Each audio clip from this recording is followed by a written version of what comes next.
I'm going to take 2 cups of flour, and I have a little extra for kneading. Then my baking powder, not soda. They are 2 different leavening agents, so don't get them mixed up. There. And then my sugar. Now, if you don't like a slightly sweet taste to your biscuits, you don't need to add your sugar, but I do. So add that in there. And my salt right here. And we are going to get this all mixed in here. Now, here's a little note. Shortening makes your biscuits soft and fluffy, and my butter melted here. Butter makes your biscuits crispier, but people like the flavor of butter a lot. This recipe is in our Dining on a Dime Cookbook, Volume 2, on page 108. And in this recipe, you can use either or, but so that I get the fluffy and the flavor both, what I do is either use butter flavored shortening, which my store didn't have any, or I do half butter and then half shortening. Grab my measuring cup.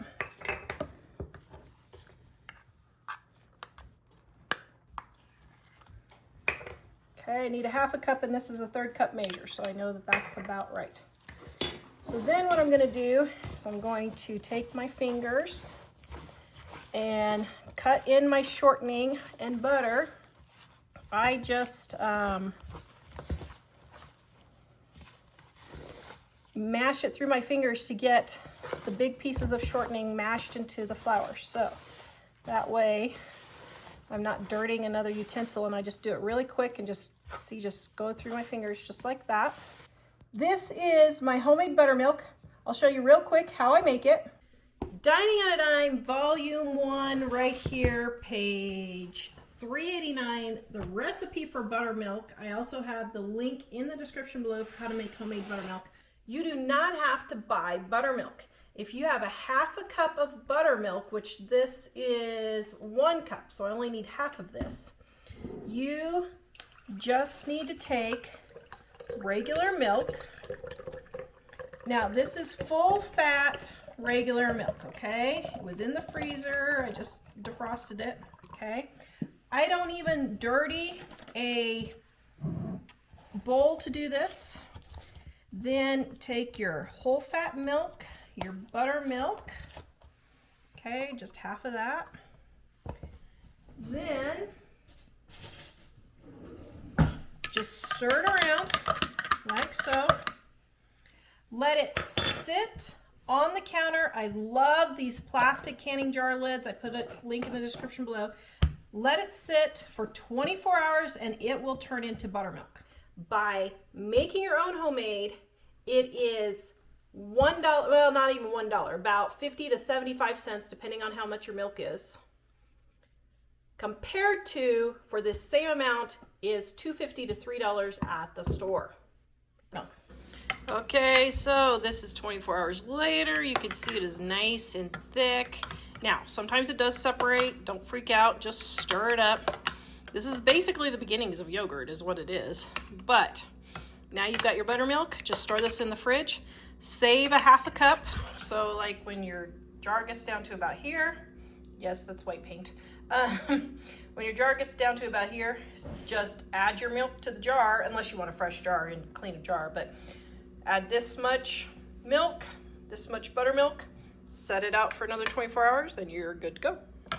Quickly doing this because I'm getting ready to head to the doctor, but I know this isn't a liquid measure, but it's just an estimate. It'll be fine. Getting my buttermilk stirred in until you have a loose dough, just like that. Then what you want to do is you want to knead in the rest of the flour until it's not too sticky. Now, this is a little too sticky, so I'm going to take my flour that I have here. I'm just going to sprinkle a couple tablespoons and get that worked in. Just like that. Okay, now that's actually looking pretty good. Okay, so now I'm going to dump it all on the counter here so that I don't waste this flour. Okay, and then, now you can roll it or whatever you want. I usually just pat it out just like that. I'm going to take my cookie cutter or my biscuit cutter. I love these cookie cutters. Look at that. Is that not the coolest thing? So I can pick whatever size I want. So if I want mini biscuits, I do this size. And if I want regular biscuits, I do this size or this size. But I think I'll do this size today, just because I haven't done this one for a while. Okay, and then you can put it on a greased cookie sheet or parchment paper. I use parchment paper because that's what most people do now, but normally if I'm just cooking for my family, it's just either a Silpat, which is a silicone liner, or grease my cookie sheet. Now, here's another tip. If you want fluffy sides, put your biscuits close together. If you want crispy sides, pull them apart. Okay, what do you want, dear? Fluffy or crispy? Crispy sides. That's what I thought. See, do I know?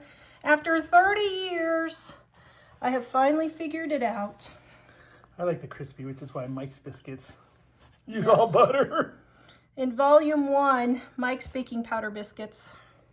Super delicious. That is actually Mike's recipe. He perfected it. You did a good job perfecting it, dear. Thanks. Okay, then just knead it. Now, you don't want to over knead your biscuits because then they won't be flaky. You want them flaky. Okay, now I'm going to throw these in the oven and run to the doctor, and Mike is going to take them out, but you want it 475 degrees. I know that's really hot, for 8 to 12 minutes, and then we'll take them out of the oven. Okay?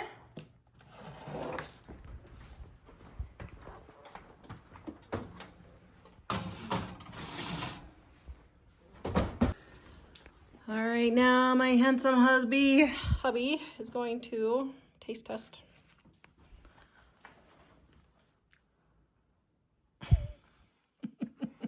Are they delicious though, even though I forgot the butter?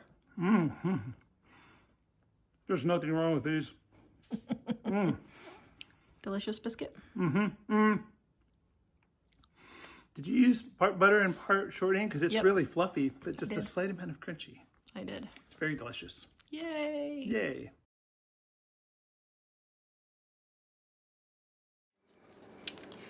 Look at that yummy goodness. Oh my.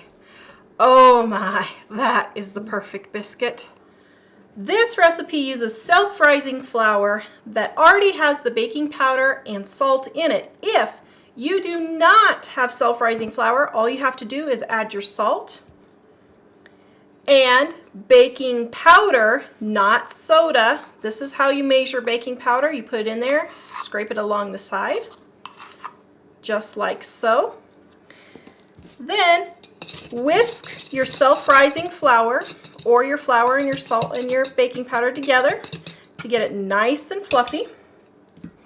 Then we're going to measure our shortening, and here's an easy trick for measuring shortening. I need 1/4 cup of shortening. So I have filled my 2-cup measure to 1 3/4 cups with water.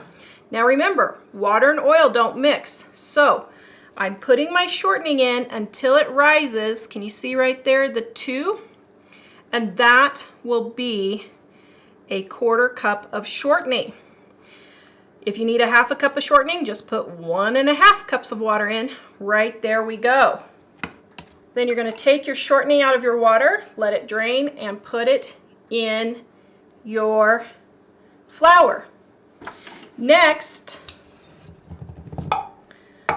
you're going to measure out your 3/4 cups of milk, just regular whole milk. Then you're going to take your fingers and you're going to mix the shortening into the flour. You don't need knives, you don't need a pastry blender, just quickly and gently get that shortening mixed in with the flour until you get nice little pea-sized clumps. See, it's pea-sized and smaller. That's absolutely perfect. Then we're going to pour in our milk and stir it around. Now you want this to be a fairly sticky dough.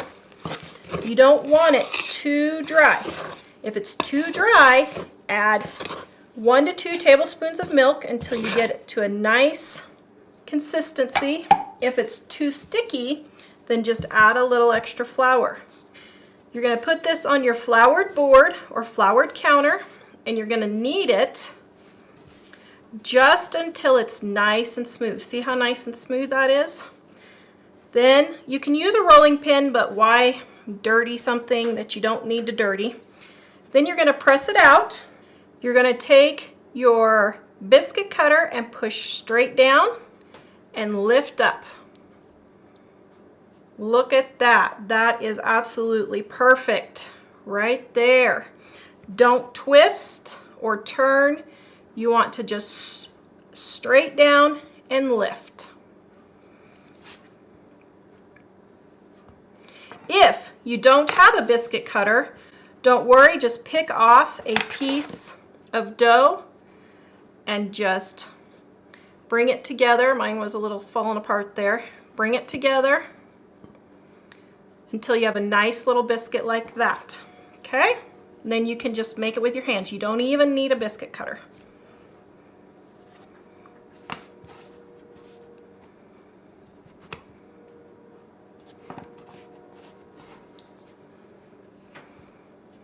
Okay, and there's our dog biscuit, as they call it. Now, if you have a dark pan, you will need to turn your heat down 25 degrees. But I am using my stainless steel cookie sheet here, lined with parchment paper. But if you're using a non-stick pan, make sure you turn it down 25 degrees, okay? Then you want to put your biscuits. For nice fluffy biscuits, put them so that they're touching, and when they're touching, they help each other rise and get all nice and beautiful.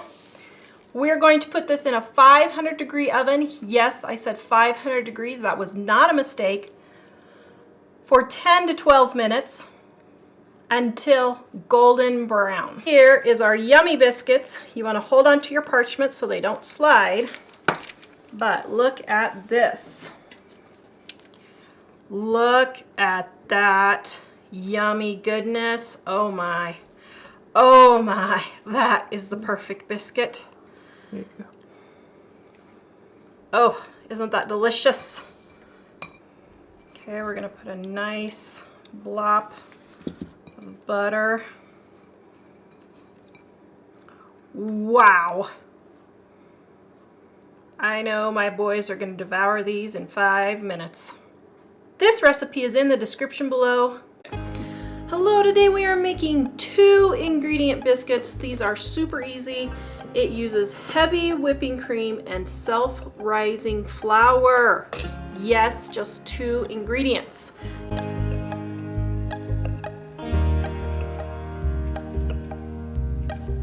Your heavy whipping cream is your fat and your milk. So that's all combined because it's the heavy whipping cream, so the fat and milk are in there. Then your self-rising flour already has your salt and your baking powder in it. But if you don't have self-rising flour, you can make your own and just put your salt and your baking powder in there. This is in the description below. I will leave the link to our website. You can find the recipe there. Then just take a whisk and fluff your flour and mix in your baking powder and salt if you don't have self-rising flour, okay? Now, you're going to take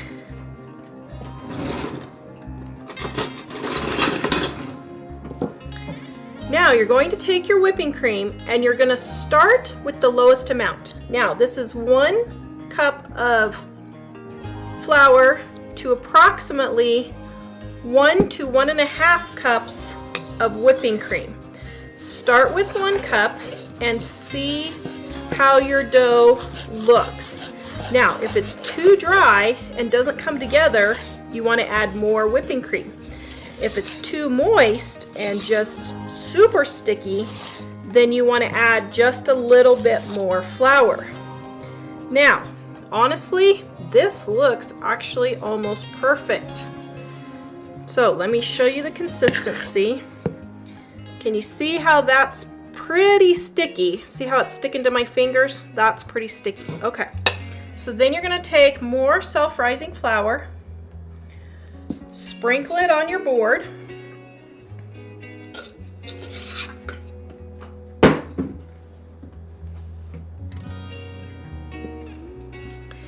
and then you're going to knead it just a bit.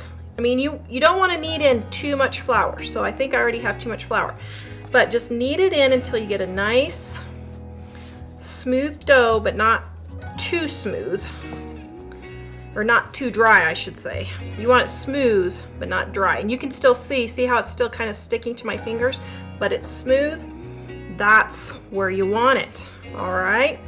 Then just pat it out.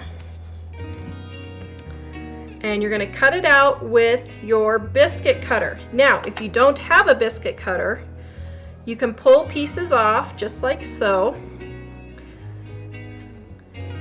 and just form your biscuit that way if you would like, okay? So you don't need a biscuit cutter or anything for this. All right, you want it about 3/4 of an inch thick, and in case you're wondering, from the end of your finger to your first knuckle is an inch. So that's about 3/4 of the way.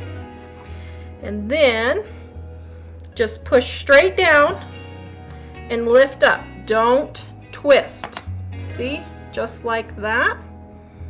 We're gonna push down. No twisting is happening. When you twist, it pushes down the layers and then you won't have a super fluffy biscuit. See, isn't that nice? Then just bring together the leftovers.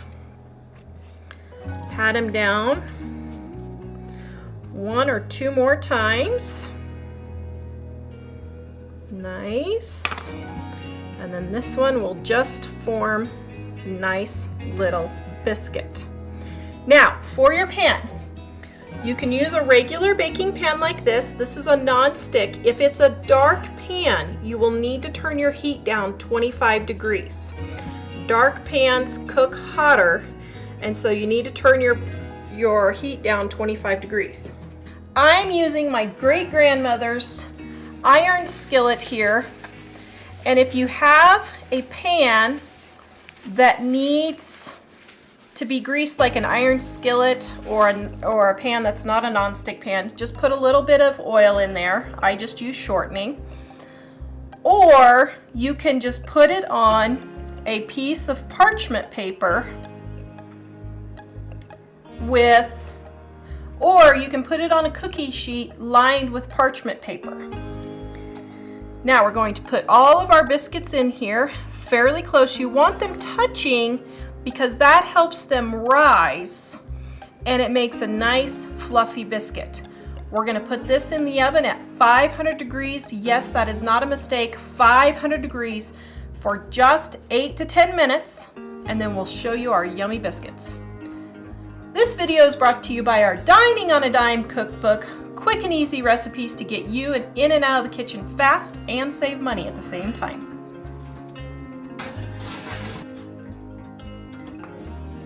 Look how nice and fluffy those are.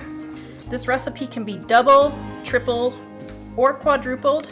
Look at that fluffy goodness right there. Yum. Okay, let's break one open. Hot. Big old blob of butter. Oh, yum. Doesn't that look delicious? There you have easy 2-ingredient biscuits. The recipe is in the description below. Please visit us at livingonadime.com. luscious goodness. Yeah. It's really good. Does it help soothe? So you decided you wanted some more, huh? Why are you recording me? Because I have to have social proof that they taste good. Okay. That's fine. If you're recording me for that reason, then I guess that's fine. And because you're handsome and I love you. I'm sure. I'm gonna have to take out that part of me picking up the butter with my fingers. People are gonna get mad.